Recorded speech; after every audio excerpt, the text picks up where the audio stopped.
So, willkommen mit einer weiteren Ausgabe von Mit ihm betrachten. Schön, dass du hier bist. Hallo. Hallo zusammen. Hallo. Guten Nachmittag, guten Ja. Morgen, guten Abend. Ja, die gute Nachricht ist, nachdem wir hier überschaubar nur noch ganz wenige Brüder sind, dass die Zeit sehr kurz sein wird und wir bringen uns noch nach Hause, okay? Und es wird liebevoll und sanftmütig sein und es wird nicht mehr lang dauern. Jeder hatte wahrscheinlich in dieser Pause durch das Festival bedingt sehr wohl das Gefühl, dass nichts vermisst wird. Keine Klasse, keine Brüder, kein mit ihm betrachten. Das ist gute Nachricht, ne? Weil das ist ein klares Zeichen, dass wir, was wir eigentlich lernen und uns lehren, bereits in uns tragen und jederzeit uns verfügbar machen können. Und so soll es auch sein. Ne? Das ist, worum es geht. Jesus ist nicht hier, um einen Tempel aufzubauen im Sinne von etwas Etabliertes, sondern seine Botschaft war ja, der Tempel wird niedergerissen und in 3 Tagen als Synonym der 3 Tage wie die 3 Tage zum Erwachen aufzubauen im Sinne von einer Erfahrung, was uns die Auferstehung anbietet. Ne? Das sind ja die 3 Tage. Ne? Ob es jetzt die Idee ist, von hier zu sein und der Todesidee ausgeliefert zu sein und durch den Kontakt mit Gott, durch die Vergebung, durch das Annehmen der Korrektur zu sehen, dass nicht nur eine bestimmte Heilung von bestimmten Aspekten unseres Geistes passiert, sondern dass die Heilung in der Gesamtheit das Erwachen des Geistes eröffnet und damit die Erkenntnis, dass Tod tatsächlich nur eine Idee, eine bedeutungslose Idee im Geist war und der Geist öffnet sich ganz natürlich in das, was Leben ist und im Leben zu leben im wahrsten Sinn des Wortes oder großgeschrieben ist, was die Auferstehung ist und ist auch genau das, was die heutige Lektion 169 uns anbietet, uns zu erinnern, beziehungsweise uns da so hinzuführen, dass wir es klar in Verbindung bringen können mit bestimmten, sagen wir mal, Strukturen, die wir gewählt haben, am Weg nach Hause. Und durch Gnade lebe ich, durch Gnade werde ich befreit, durch Gnade gebe ich und durch Gnade werde ich befreien, sind alle Aktionen, die Jesus selbst als historische Figur demonstrierte in seinem Dasein in Raum und Zeit und insbesondere was die Auferstehung oder was die Auferstehung bewirkte und zur Auferstehung führte und nach der Auferstehung als Erkenntnis geteilt wurde. Weil wenn wir die Gnade für uns in Anspruch nehmen, das ist ja die Lektion von gestern gewesen, Gnade ist mir gegeben, ich nehme jetzt Anspruch, ich erhebe jetzt Anspruch darauf. Passiert etwas in uns, dass wir etwas schwer begreiflich machen können, schwer ausdrücken können, aber irgendwo in uns, in unserem Geist wissen, dass es da ist und dass es in seiner eigenen Kraft, in dieser Kraft der Gnade Gottes eine Wirkung zeigt.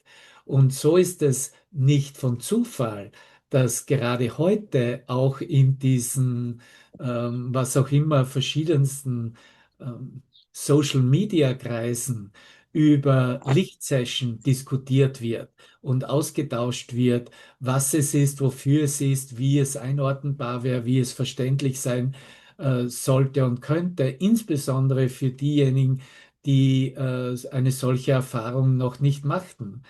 Und ich gehe jetzt mal her und verwende hier aus der Lektion 169 in den letzten Abschnitten diese Sätze, die wir von Christus in unserem Geist empfangen und werde dann es öffnen und dich einladen, dazu auch Stellung zu nehmen, beziehungsweise deine Erfahrung zu teilen, weil es von dieser Perspektive einer Verbindung im Christuslicht ja eine Erfahrung dazu gibt, die entweder Lichtsession genannt wird oder einfach nur heiliger Augenblick. Ne? Das ist vielleicht die einfachste Wortwahl dazu.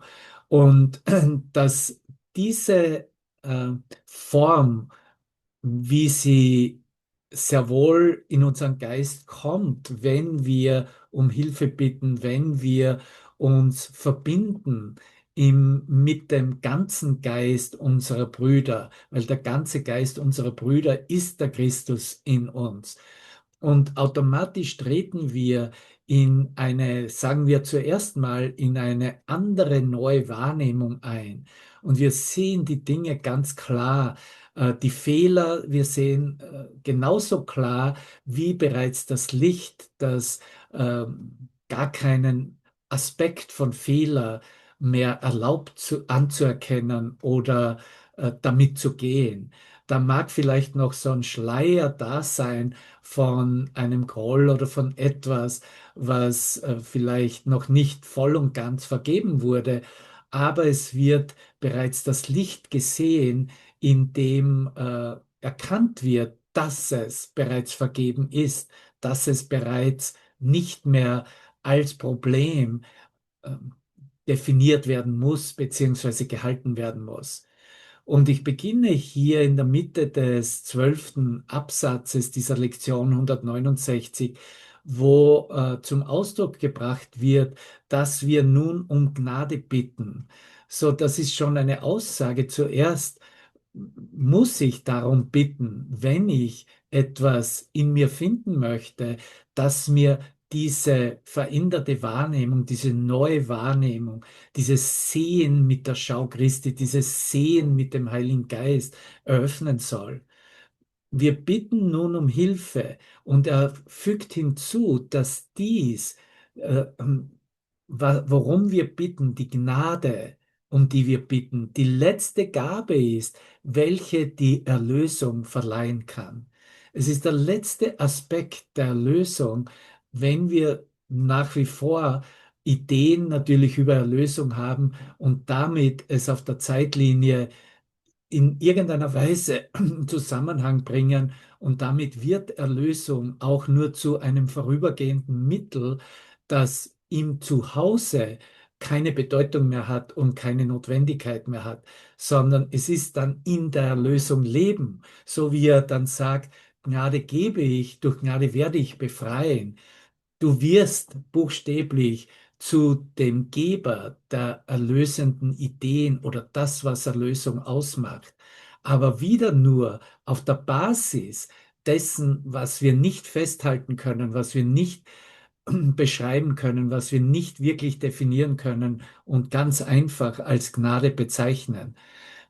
Und er sagt weiter, dass die Erfahrung, die die Gnade uns vermittelt, so diese Erfahrung dürfen wir klar als großgeschriebene Erfahrung. Er spricht hier nicht von einer Erfahrung innerhalb der Ego-Denkweise. Er spricht von der Erfahrung im Geist und rein als Geist. Da ist kein Objekt da, das wahrgenommen wird, noch definierbar und einordnbar wäre. Von dieser Erfahrung spricht er. Die Erfahrung, die die Gnade uns vermittelt, wird in der Zeit ihr Ende haben, denn die Gnade ist der Vorbote des Himmels. So all das, was noch in irgendeiner Weise einer Erkenntnis, einem Gedanken, einer Wahrnehmung zugrunde liegen kann, wird sein Ende erfahren.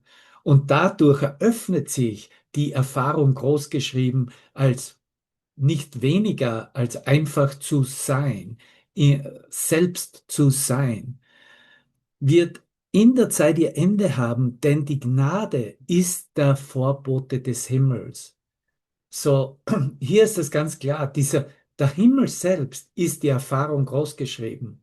Der Vorbote dieser Erfahrung, der Vorbote dieses Himmels, dieses Erkennen des Himmels, ist nach wie vor eine Wahrnehmung, ein Erkennen, ein Wissen darüber, dass eine Präsenz, eine Gnade, eine Liebe, eine Freude, eine Glückseligkeit sich bereits in uns eröffnet und zeigt. Und ersetzt jedoch den Gedanken der Zeit nur eine kleine Weile. Und diese Spanne reicht aus. Genau hierher werden Wunder hingelegt, um aus heiligen Augenblicken, die du durch Gnade in deiner Erfahrung empfängst, von dir all jenen zurückgegeben zu werden, die das Licht erblicken, das noch auf deinem Antlitz schimmert. Was sonst ist das Antlitz Christi als das Antlitz dessen, der einen Augenblick in die Zeitlosigkeit ging und eine klare Widerspiegelung der Einheit, die er einen Augenblick verspürte, Einheit, Einssein, die für einen Moment verspürt wird, zurückbrachte, mit sich brachte, um die Welt zu segnen. Weil das ist unausweichlich, was dieser Geist machen wird, aus der Dankbarkeit heraus. Er wird ganz einfach sich ausdehnen und segnen und Liebe geben und sich in Liebe erfahren und in der Ausdehnung erfahren. Wie könntest du sie endlich für immer erreichen, während ein Teil von dir draußen bleibt, nicht erkennend, unerweckt und einer bedürftig als Zeuge für die Wahrheit? So, er geht dann her und blickt mit uns auf den Geist, der noch im Widerstand ist, zu diesem Eintreten in das, was wir als Lichtsession bezeichnen, als Lichterfahrung, was er gerade hier beschrieben hat, mit mit dem Augenblick in die Zeitlosigkeit einzutreten, finde ich, ist absolut einer der besten Erklärungen, die wir über Lichtsession geben könnten. Was in der Zeitlosigkeit passiert, das mag dahingestellt sein, weil da mag durchaus der Geist wie in einem Near-Death Experience, in einem Nahtodeserfahrung, zuerst mal wie auf einem Film seine ganze Geschichte nochmals sehen, seine Widerstände sehen, seine Ängste sehen, vielleicht sogar diese Ängste als total in der Verstärkung erfahren. Das ist alles Teil, wenn wir uns der Zeitlosigkeit annähern. Und aber dann eine klare Widerspiegelung der Einheit des Einsseins, die er einen Augenblick verspürte. Es muss tatsächlich nur ein einziger Augenblick sein. Ich sage immer dazu eine Nanosekunde. Ne? Das ist dasselbe wie ein Augenblick. Etwas, was wir gar nicht erfassen können, konzeptionell als Zeit und In-Zeit. Gewahrsein als Gegenwärtigkeit, genau, Marianne. Und das nehmen wir natürlich mit uns, weil bereits das Gewahrsein da ist, weil das Bewusstsein darüber da ist. Und wenn das aber vermieden wird, ja, wenn, wie die Form dazu ist, ob wir jetzt wählen, in unseren Session dazu Musik zu spielen oder nicht, das sei dahingestellt, ne? Oder ob irgendein Mantra vielleicht gesungen oder wiederholt wird. Das sind dann alles im Geist gewählte Formen, zu denen man halt einen besseren Bezug aus der Vergangenheit hat und nicht mehr, nicht weniger. Oder wir haben Hymnen gesungen. Oder wir haben einfach selbst, ich würde mal sagen, den Rosenkranz gebetet. Und das in der Ernsthaftigkeit genau das erfahren, einen Augenblick der Zeitlosigkeit, in der alles gezeigt wird, aber nur durch diese Gnade, die erbeten wurde und eingeladen wurde. Und von da aus geht er nur noch hin und sagt, sei dankbar, dass du zurückkehrst und nimm die Gaben an, die die Gnade dir vermittelt hat. So erweist uns darauf hin, okay, du wirst noch etwas in deinem Traum, auf deiner Reise, in der Erfüllung deiner Funktion, in deinem Geist sehen und zu tun haben. Und du wirst träumen, dass du zurückkehren wirst. Und du wirst aber ein Wissen mit dir tragen, was da sich in dir öffnet hat. Und das wirst du mitbringen. Aber nimm die Gaben an, die die Gnade dir vermittelt hat. Das ist wieder eine Aktion im Geist. Die muss ja wohl geschult werden. Eingangs ist es natürlich vollkommen klar, dass da ein ganzes Jahr da ist, dies anzunehmen, was von ihm kam, was sich aus, sagen wir mal, außerhalb der Zeit, dieser Zeitlosigkeit äh, anerkannt wurde. Oh mein Gott, das habe ich ja immer nur überdeckt, das war immer schon in mir, war immer schon da. Und ich nehme das jetzt an. Ich werde zu einem würdigen Träger dieser Gaben, die die Gnade vermittelt hat. Und du trägst sie du zu dir selbst zurück. Was für eine Aussage, die beinhaltet, ich trage diese Gaben und teile sie mit der Welt.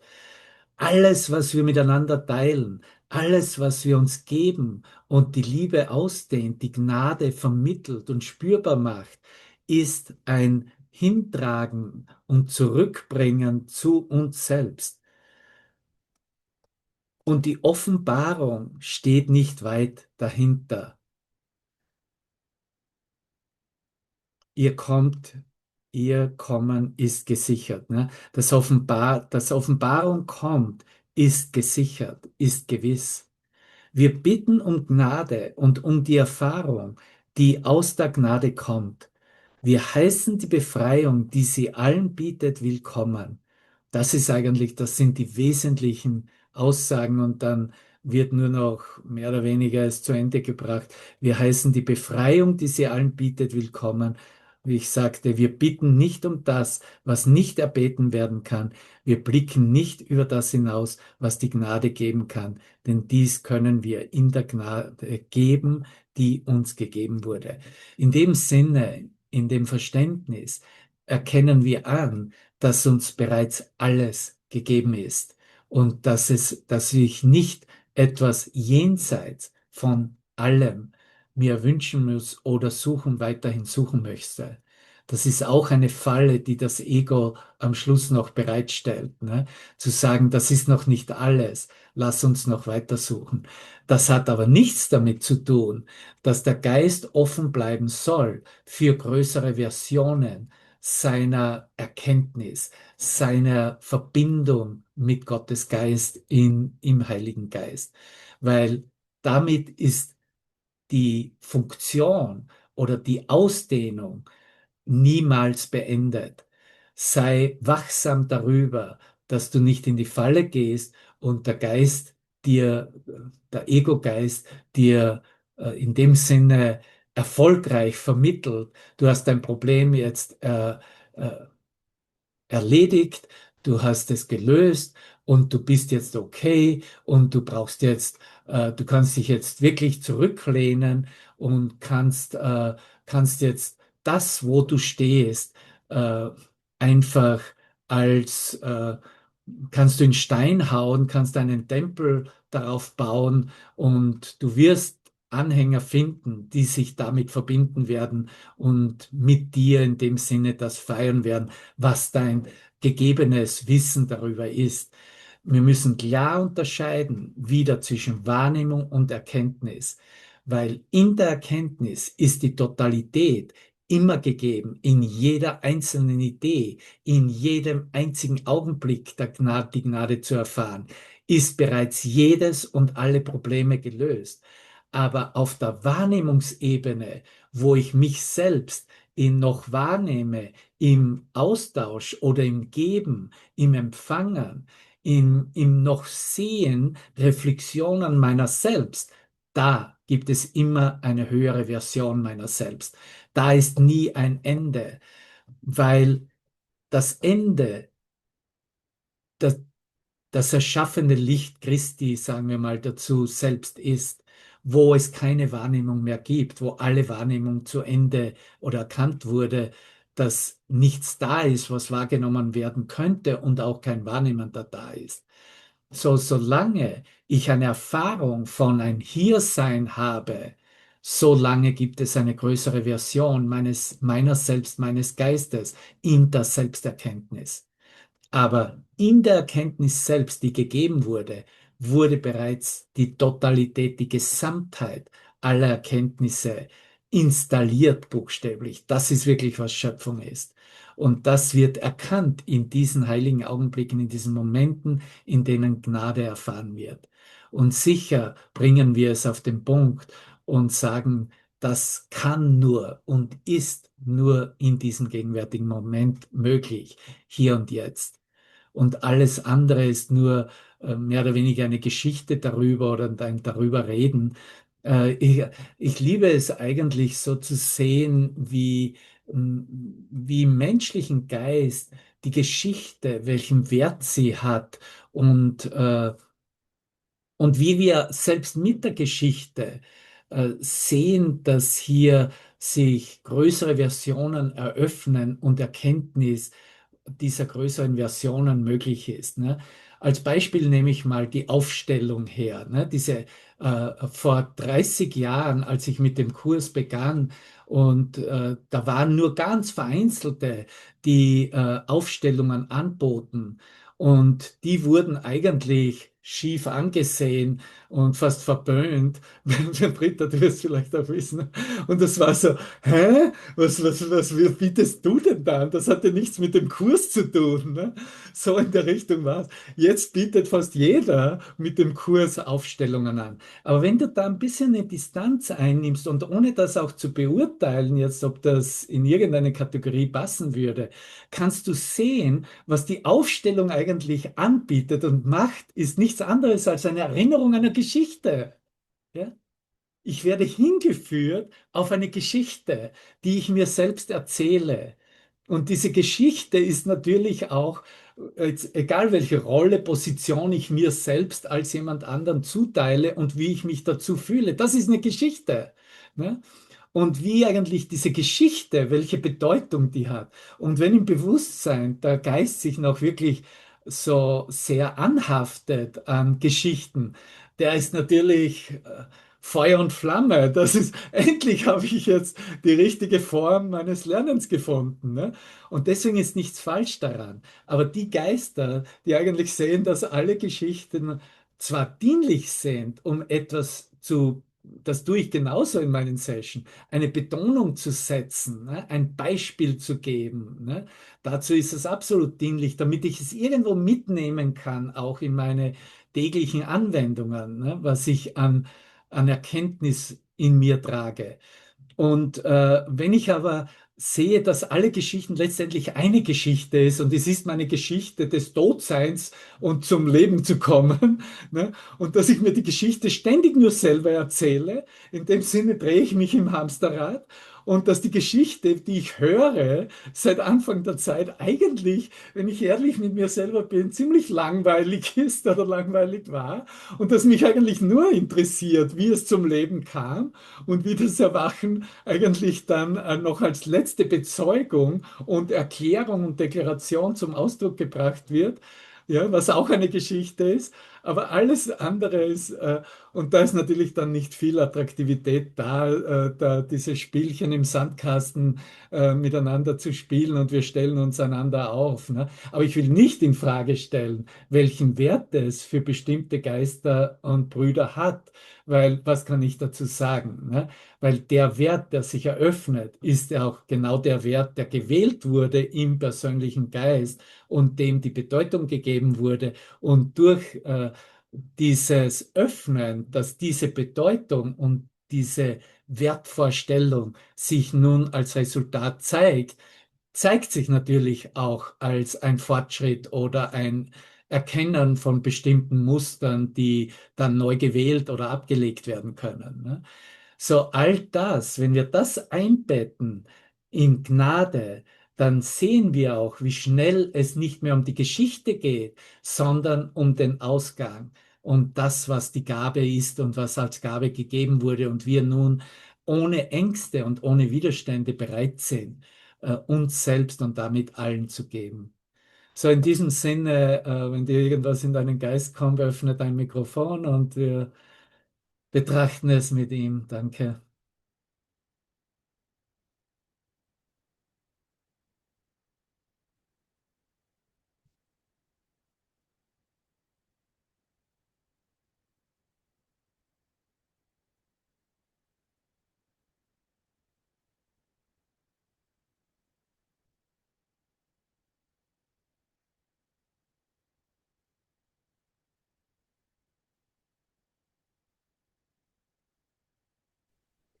Mir fiel gerade ein, als du von der Aufstellungsarbeit sprachst. Ähm, Wir sind ja alle mal in der Situation gewesen, irgendwie einem Menschen zugeordnet zu werden in der Aufstellungsarbeit und gesagt zu bekommen, der bist du jetzt. Du spielst jetzt diese Rolle, ja. Und da war am Anfang jeder der Meinung, ich kann das nicht, das geht nicht, ja. Ich bin nicht der, ich bin doch jemand anderes. Und ab dem Zeitpunkt funktioniert das. Das ist halt das Schöne. Sobald man Ja dazu sagt, ist man diese Rolle. Und dann entstehen viele Rollen. Und dann weiß man, dass man jede Rolle spielt und dass man jede Rolle ist. Ja, danke. Da liegt absoluten Wert darin, ne, zu erkennen, eigentlich alles, was ich wahrnehme, was meine Welt mir als die verschiedensten Rollen vorspielt, bin ich wirklich selbst, der diese Rolle spielt und auch jederzeit mir zugänglich machen kann, herbeiziehen kann und weiterspielen kann oder genauso spielen kann. Ne? Aber es ist halt ganz klar nach wie vor der Punkt, dass es ein Spiel ist. Ne? Und das ist halt auch etwas, was vielleicht im Eingang zu dem, wie eine Form von Lichtsession sich zeigt, auch noch als Spiel erkannt wird. Aber in dem Sinne, wo wir dann gewillt sind, einfach nur das scheinen zu lassen, ohne einer Geschichte, was bereits ewig in uns scheint, verschwinden halt die Geschichten. Oder sie werden so extrem, erstmal zeigen sich so extrem auf der emotionalen Ebene, dass der Geist dann wirklich gewillt ist, um Hilfe zu bitten und diese Gnade wieder einzuladen. Und das, was wir eigentlich da als Lichtsession erfahren, ist dann nichts anderes als unser Einssein im Geist Christi wieder zu erinnern. Ne? Es sind wirklich wunderbare Sätze, die er da in diesem Absatz 13 der Lektion 169 uns gibt und das eigentlich klarstellt, worum es da geht. Ne? Und wenn ich es nicht festhalte als ein Ritual, als eine gefestigte, gemeißelte Form, dann sehe ich, dass ich eine Lichtsession tatsächlich in jeder Situation, in jedem Augenblick mit jeder gegebenen Wahrnehmungsform in Erfahrung bringen kann. Ne? Und so haben wir es auch in Momenten, in denen wir zulassen, wirklich mit uns selbst, mit dem wahren Selbst zu sein. Und ob das Momente in der Natur sind, ob das Momente von Liebesszenarien mit unseren äh, Geliebten sind, das ist alles dasselbe. Ja. Es kann irgendeine Form dann annehmen.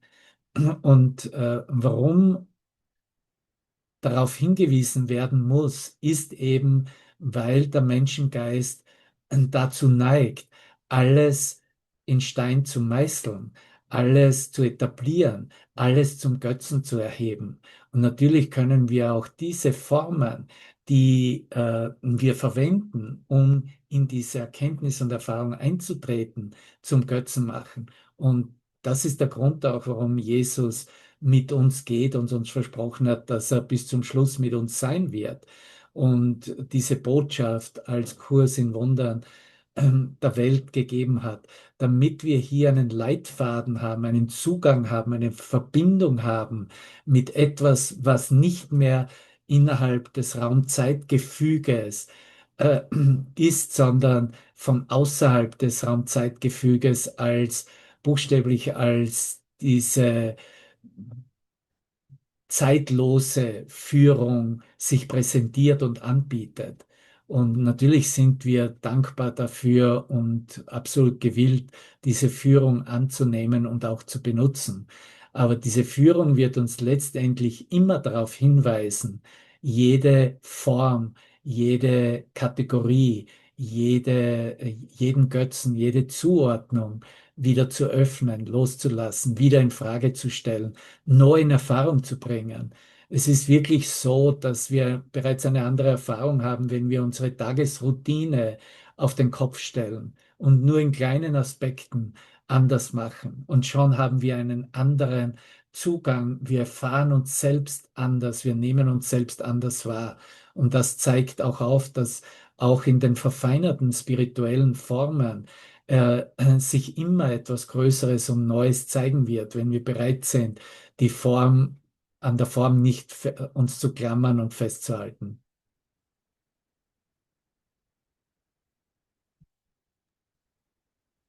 Weil Ja, es die ist, Form nur ein erscheint, Mittel ist. Ne? Okay, ja, Britta.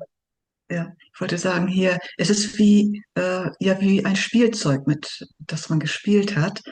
Und ich habe viele, ja, spirituelle Werkzeuge und Spielchen gespielt. Wesentlich ist ja, dass man einfach darüber hinausgeht, dass man da nicht dran festhält und dass es weitergeht. Und nur darum geht es. Und wir brauchen vielleicht, ne, wenn, wir sind ja im Lernen immer noch ein bisschen, immer noch irgendwie so ein Spielzeug, was wir vielleicht noch festhalten, irgendwie noch, mit was wir umgehen können. Und ich kann da auch mit allem, was ich da gespielt habe, auch mit Dankbarkeit und Liebe drauf schauen, ähm, weil ich, wie gesagt, da auch drüber hinausgegangen bin und sage, ach, das brauche ich gar nicht mehr.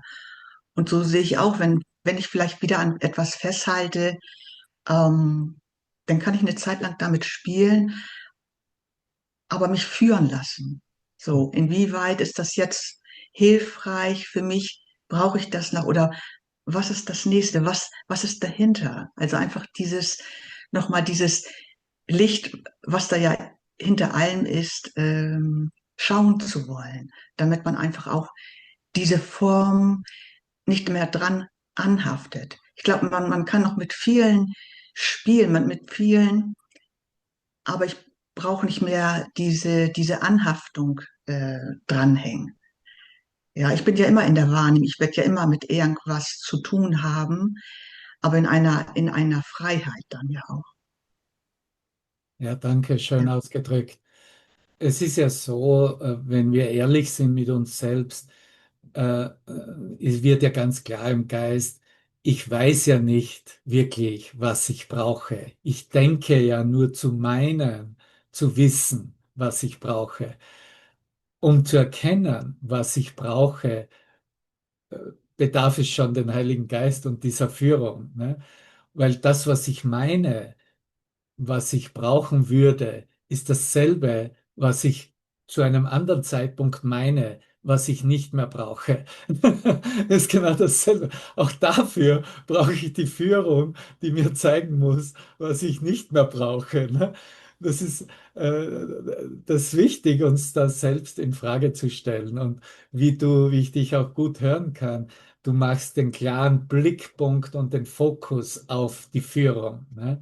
Und es ist seine Führung, die uns zeigen wird, was wir brauchen und was wir nicht mehr brauchen. Weil was ich vielleicht jetzt meine, habe ich keinen Nutzen mehr davon und brauche ich nicht. Im nächsten Moment werde ich wieder einen Nutzen haben und werde dankbar sein, wenn es mir gegeben ist. Ne?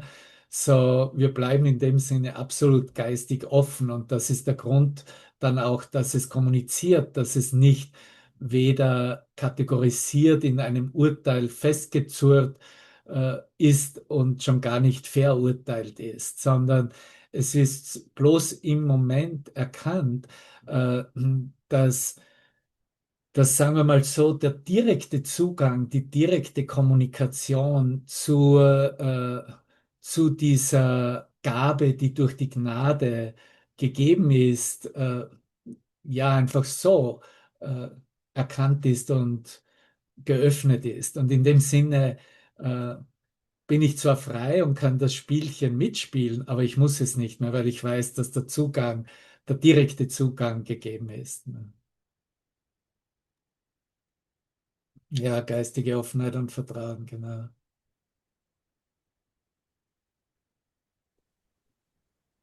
Also ich wollte auch ganz gerne noch mal was sagen zu dem Thema Light Session. Und also da kann ich für mich sagen, dass da eine immense Dankbarkeit dafür da ist, dass das zum Beispiel auf Festivals so geschieht, weil ich kann das so beobachten, so die letzten 4 Jahre. Es fühlt sich an wie eine Entwicklung da drinne und es fühlt sich an wie ein immenses Geschenk, eine unglaubliche Gnade tatsächlich da drin und ähm, auf irgendeine Art und Weise das tatsächlich erfahren zu können, was totale Freude ist, was irgendwie diese unglaubliche Mächtigkeit ist, was besonders im Kontakt mit dem Bruder, was es bedeutet, gar nicht mehr den Bruder zu sehen, also als Körper, sondern wirklich darüber hinauszugehen und gar nicht mehr zu wissen, was eigentlich geschieht, sondern nur irgendwie zu erfahren, dass da, dass da was verbunden ist, dass da was eins ist. Und ja, das ist unbeschreiblich und unglaublich wunderschön. Und trotzdem ist es genauso das, was ihr auch sagt, dieses darin wachsam sein, weil in meiner Wahrnehmung, in meinem Film erscheinen dann plötzlich so Bilder, wo ich das Gefühl habe, okay, die Gefahr ist immer da, dass es zum Selbstzweck wird und dass es plötzlich ein Wettbewerb ist, wie viele Brüder plötzlich auf dem Boden liegen. Oder dass es nur dann eine gute Light-Session ist, wenn wirklich alle flach liegen. Und da zu sagen, okay, das ist das Bild, was ich jetzt sehe. Und ich kann darin zurücktreten und kann mich dann auch wieder irgendwie, weiß ich nicht, woanders hin platzieren und wieder diese Verbindung eröffnen und zu wissen, okay, die Quelle ist in mir und ich kann das ausdehnen. Und dann kann sich das Bild auch wieder verändern. Und das ist so ein ganz tolles Lernen, weil ich darin sehe, okay, der Kontakt zum Göttlichen, der ist, auch wenn er immer gegeben ist, aber ich kann ihn dort in diesem Kreis, kann ich ihn immer neu für mich eröffnen und sehe, okay, es ist immer da und es ist immer meine Entscheidung.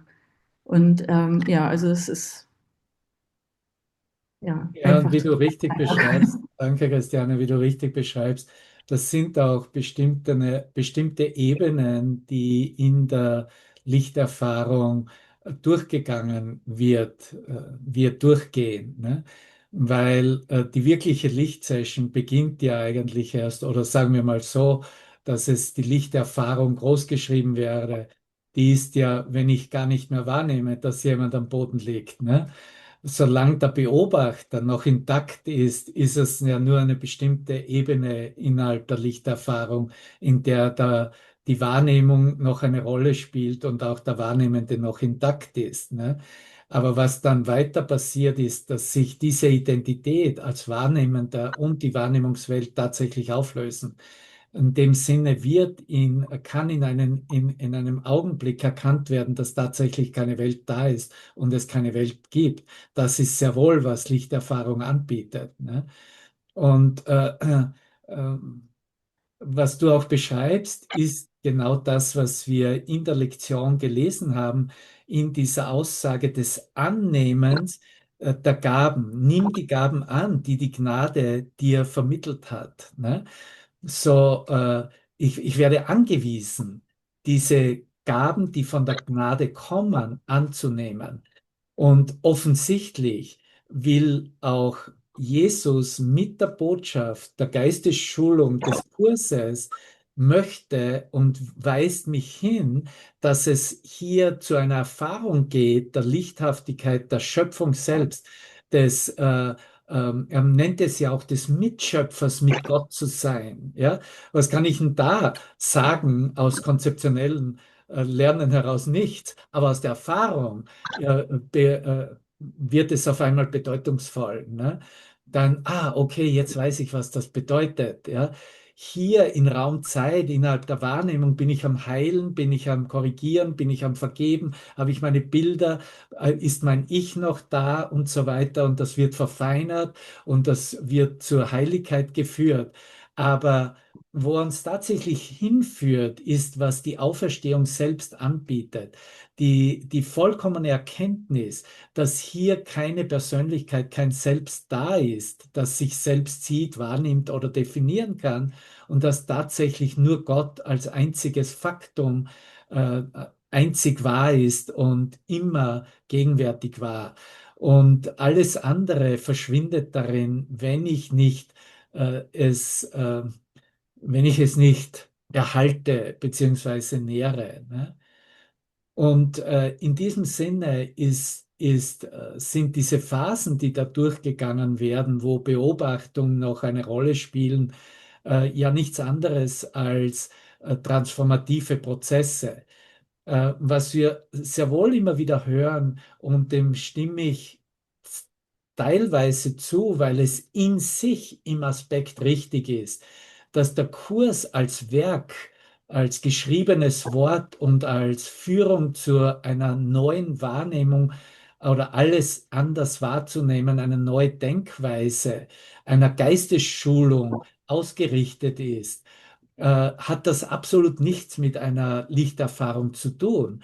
Aber alles, was diese Schulung beinhaltet, öffnet den Geist und führt den Geist automatisch und natürlicherweise zu einer Lichterfahrung. So in dem Sinne gehört es zusammen und in dem Sinne ist es ein sowohl als auch.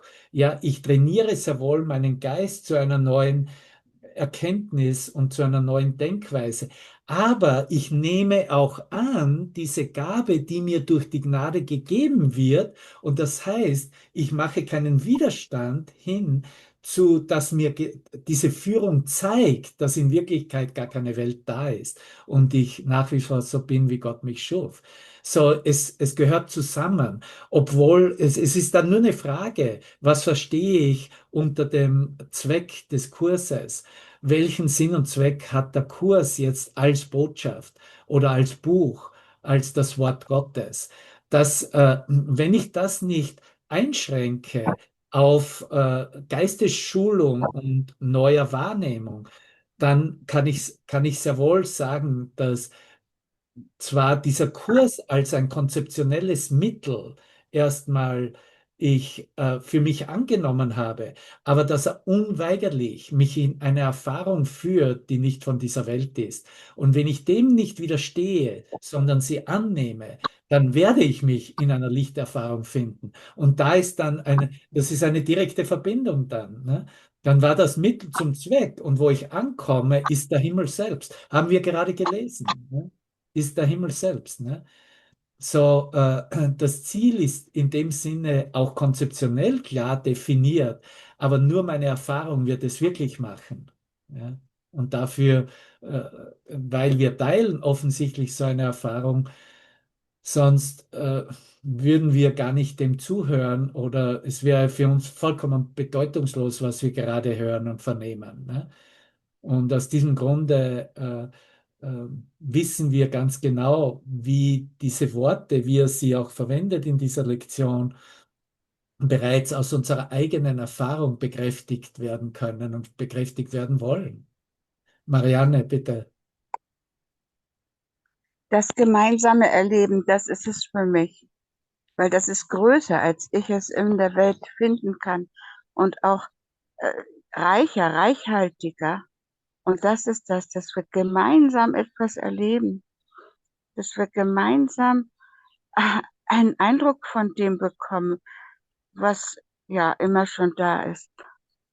Und ich kenne das so, dass ich dann oftmals mich zurückrufe und den, Ein den Eindruck habe, ich kann das ja gar nicht alles hier machen. Was mache ich hier eigentlich? Und dann sofort kommt die Stimme von Jesus und sagt, lass dich drauf ein. Und dieses mich drauf einlassen, das gehört total dazu. Ja, danke, Marianne. Und sicher was du erwähnst, dieses Erfahren von Gemeinsamkeit, das ist ja nicht einmal spirituell, das sehen wir ja in der Welt überall. Ne? Das gehört dazu oder hat seine Bedeutung darin liegend, dass wir uns entspannen können, dass wir uns sicher fühlen, dass die Angst abfällt für einen Moment. Ne? Ich habe das Gefühl, okay, meine Lieben sind mit mir, meine mächtigen Gefährten sind mit mir, meine Brüder sind mit mir und so weiter und so fort. Ne? Das heißt, es bringt das Momentum des sich vollkommen fallen lassens, des sich Erlösens, des sich Auflösens, des sich Entspannens mit sich. Aber je weiter du da reingehst in die Verbindung, erkennst du früher oder später, dass ja da keine anderen da sind und nur das eine selbst scheint. Und was ich vormals als im Eintreten in die Erfahrung als gemeinsam noch wahrnahm, wird erkannt als das eine Selbst, mein eigenes eines Selbst und niemand anders ist mehr da. Und in dem Sinne ist das eine Selbst die Verbindung mit dem Gottes Selbst, mit Christus selbst. Und in dem Sinne kann ich dann, wie er auch sagt, was wir mitbringen, dass wir in dem Sinne zurückkehren oder wieder herauskommen aus dem, was ich mitbringe, ist eigentlich die Erkenntnis, äh, dass, dass es immer nur ein Selbst gegeben hat, immer nur ich mich selbst getroffen und in der Heilung erfahren habe und dass ich sicher bin als das eine Selbst, als der Sohn Gottes, weil die Sicherheit von Gott selbst kommt.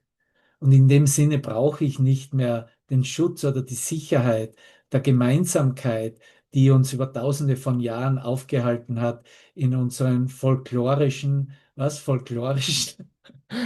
folkloristischen Zusammenkünften und Traditionen, die wir gelebt haben und eigentlich für uns annehmen, dass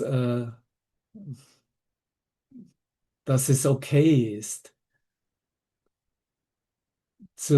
einfach da zu sein und in dem Sinne in der geistigen Offenheit äh, alles zuzulassen, was immer auf uns in unseren Geist kommt, weil es ja da keine Zufälle gibt und wir uns nur wieder mit unseren eigenen Gedanken und wenn es die Vergangenheit sein soll, dann wird etwas aus der Vergangenheit kommen.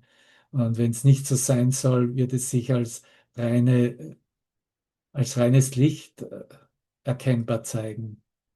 Ja, ich will das jetzt auch nicht zerreden.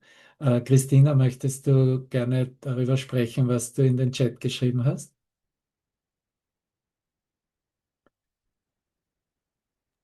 Das war nur noch in Bezug auf Britta. Ja, Sobald ein Gegenteil zu etwas auftaucht, ist das Gegenteil auch noch da und will gesehen werden und genau wieder aufgelöst werden. ja, Mm, So hat das Ego immer mit uns zu tun, ne? So haben wir immer wieder was zu tun, weil sobald ein Gegenteil in der dualen Welt da ist, sind wir ja hier in der Wahrnehmung und haben immer wieder was zu tun und denken, wir hätten was getan und wären ein Stück weiter und hätten was Neues aufgelöst. Ist aber nicht so. ja, danke. Und deswegen ist es auch notwendig, dass wir anerkennen, selbst wenn es nur zum Beginn konzeptionell ist und noch gar nicht aus der direkten Erfahrung kommt, ne? Dass es kein Gegenteil zur Wahrheit gibt, dass es kein Gegenteil zu Gott gibt, dass es kein Gegenteil in dem Sinne zu uns selbst gibt. Ne? Und das mag durchaus, was immer es bedarf, wie die Führung es uns zeigen wird, dass dem auch so ist. Ne? Weil solange ich Gegenteile wahrnehme, glaube ich ja noch daran, dass es ein Gegenteil zu mir gibt. Ne? Und so wird es mir dann ja auch die Welt zeigen. Ne?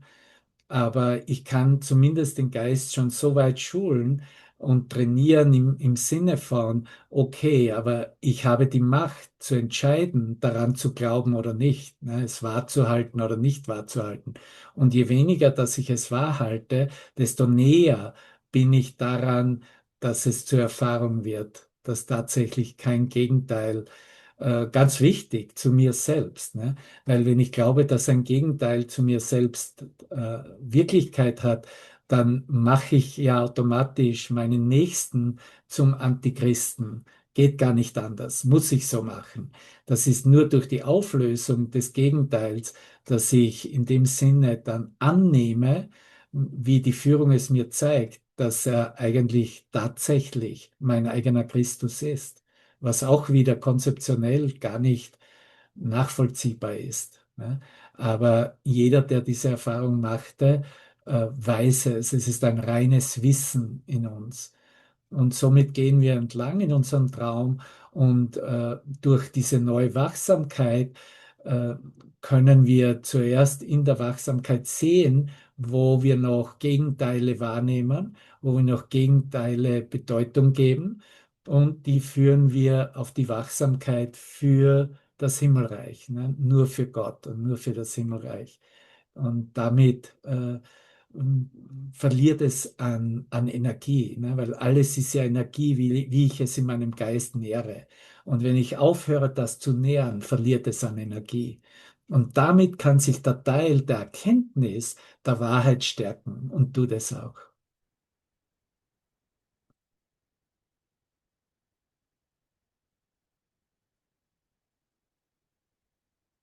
Möchtest du noch was hinzufügen, Christina?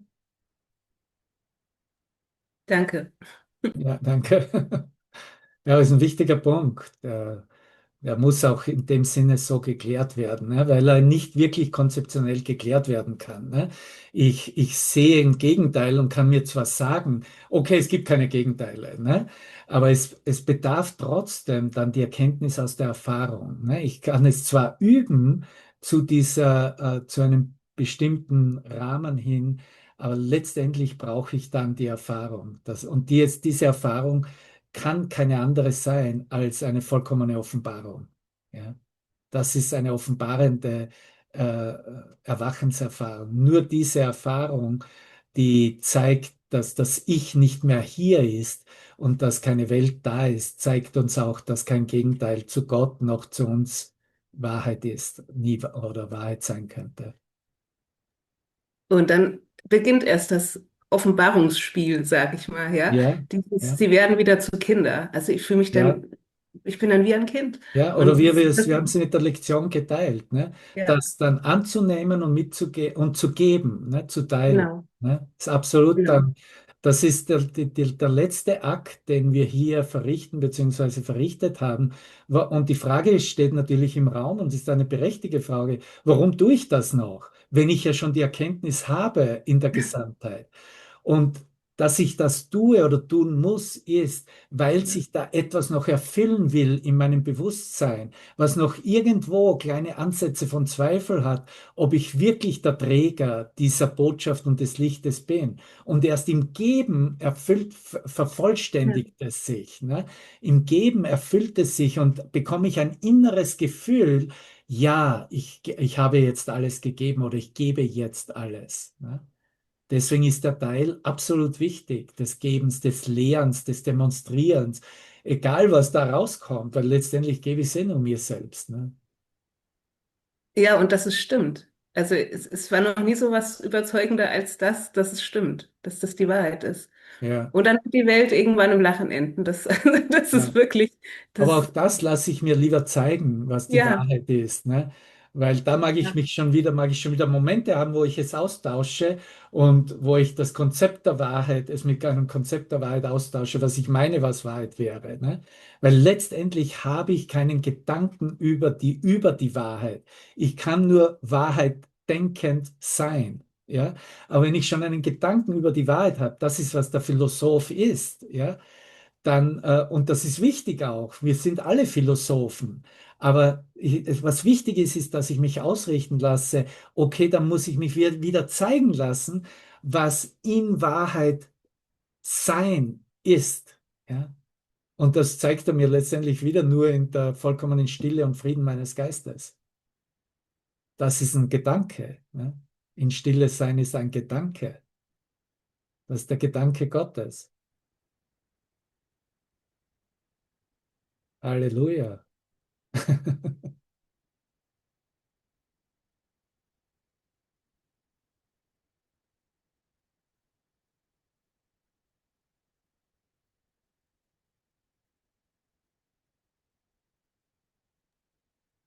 Okay, Hans, Und magst dazu du? noch, ja, ich verstehe nichts, was ich sehe. Da bezieht er sich ja auch auf die Wahrnehmung. Deshalb muss ich immer wieder fragen, weil ich sofort mit meiner eigenen Deutung reingehe. Ja, Egal, was ich noch meine an, das ist so schön oder das ist keine Ahnung, das fühlt sich so toll an. Aber in dem Moment, wenn ich noch etwas sehe, wahrnehme, brauche ich immer noch Hilfe. ja, Hm. schön. Möchtest du noch was beitragen, Hans?